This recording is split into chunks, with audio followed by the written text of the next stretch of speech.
अब आ जाओ तुम नोट वन में। नोट वन में क्या है एक्चुअली कि स्क्वायर मैट्रिक्स के कुछ पॉइंट्स जो होते हैं जिसमें अक्सर बच्चे कंफ्यूज होते हैं, उस पॉइंट को यहाँ पे मैंने थोड़ा एक साथ कंपाइल करने की कोशिश की है। तो सबसे पहले तुम एक बार ये देखो, यहाँ पे ये ओ लिखा हुआ है, इंग्लिश वाला ओ, ज़ीरो नहीं है ये। ओ को हम लोग जनरली ओ को किससे रिप्रेजेंट करते हैं, नल मैट्रिक्स को हम ओ बोलते हैं।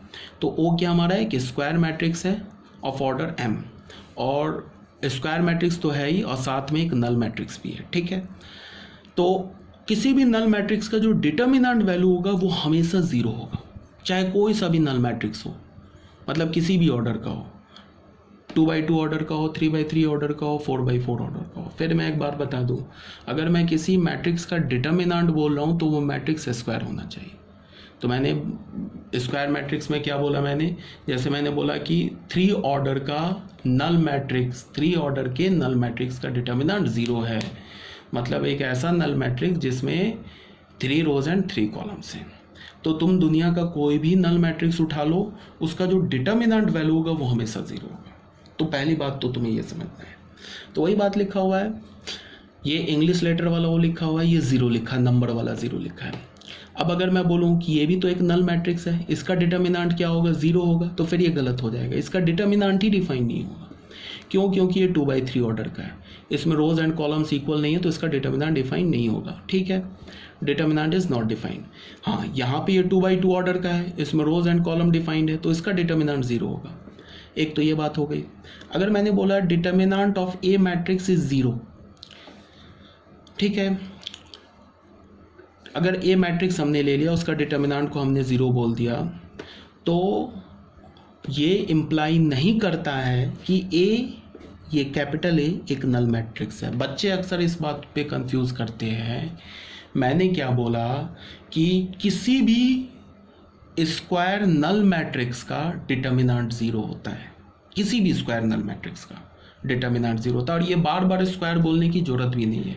मैंने बोला कि नल मैट्रिक्स का डिटर्मिनेंट, तो डिटर्मिनेंट आते ही स्क्वायर वर्ड खुद से ऑटोमेटिक ही उसमें इनबिल्ट हो गया। ठीक है, अगर नल मैट्रिक्स नहीं होगा, स्क्वायर मैट्रिक्स नहीं होगा, तो उसका हम डिटर्मिनेंट कैलकुलेट कर ही नहीं सकते। तो यहाँ पे मैंने क्या बोला कि किसी भी नल मैट्रिक्स का डिटर्मिनेंट क्या होगा, 0 होगा। बट बच्चे क्या कंफ्यूज हो जाते हैं, जैसे अगर मैंने बोला कि ये देखो ए मैट्रिक्स है, इसका डिटर्मिनेंट वैल्यू 0 है, तो तुरंत में कुछ बच्चे क्या बोलेंगे कि जो ए मैट्रिक्स है वो एक नल मैट्रिक्स है। ये ट्रू नहीं है।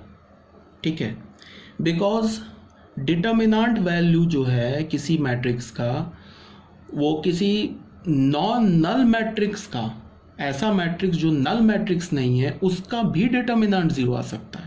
नल मैट्रिक्स का डिटर्मिनेंट तो हमेशा ही 0 आएगा, बट नॉन नल मैट्रिक्स का डिटर्मिनेंट भी 0 आ सकता है।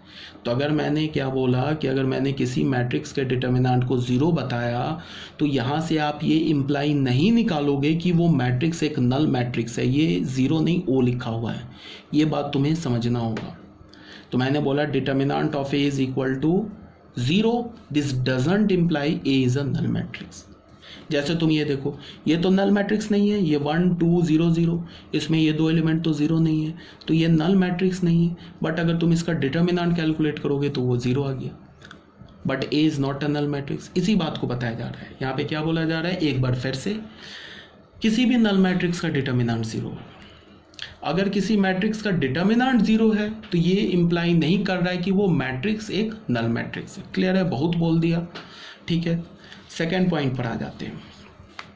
सेकेंड पॉइंट में क्या बोल रहा है, if A is any singular matrix, अगर हमारा ए कोई सिंगुलर मैट्रिक्स है, देन ए इज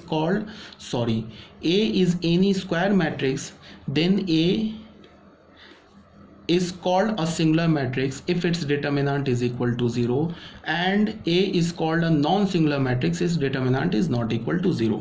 ठीक है, अब बहुत सिंपल सी बात क्या बोला कि अगर हमारे पास एक कैपिटल ए एक स्क्वायर मैट्रिक्स है और वो एक साथ में सिंगुलर मैट्रिक्स भी है। ठीक है, स्क्वायर मैट्रिक्स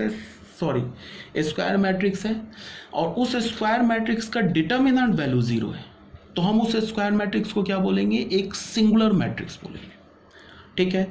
और अगर उसका डिटर्मिनेंट वैल्यू 0 नहीं है तो उसे हम क्या बोलेंगे, नॉन सिंगुलर मैट्रिक्स बोलेंगे। फिर यहाँ पे कुछ बच्चे जो होते हैं सिंगुलर मैट्रिक्स में और नल मैट्रिक्स में कंफ्यूज हो जाते हैं।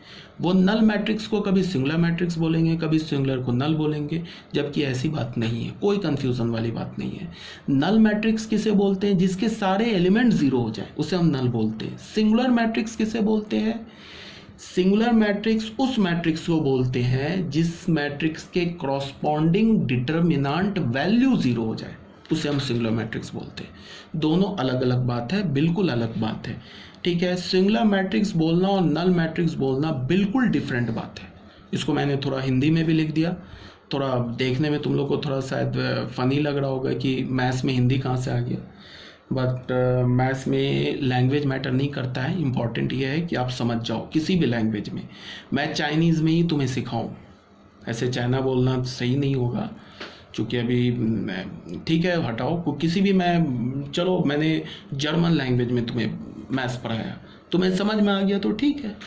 साथ साथ एक ये भी बेनिफिट हो गया कि तुम जर्मनी भी सीख गए, मैथ्स के साथ एक तुम लैंग्वेज भी सीख गए। कहने का ये मतलब है कि कंसेप्ट समझना इम्पॉर्टेंट है, लैंग्वेज इम्पॉर्टेंट नहीं है, ठीक है। बस समझ में आनी चाहिए तुम्हें, ठीक है। तो यहाँ तक ये बात क्लियर होना चाहिए।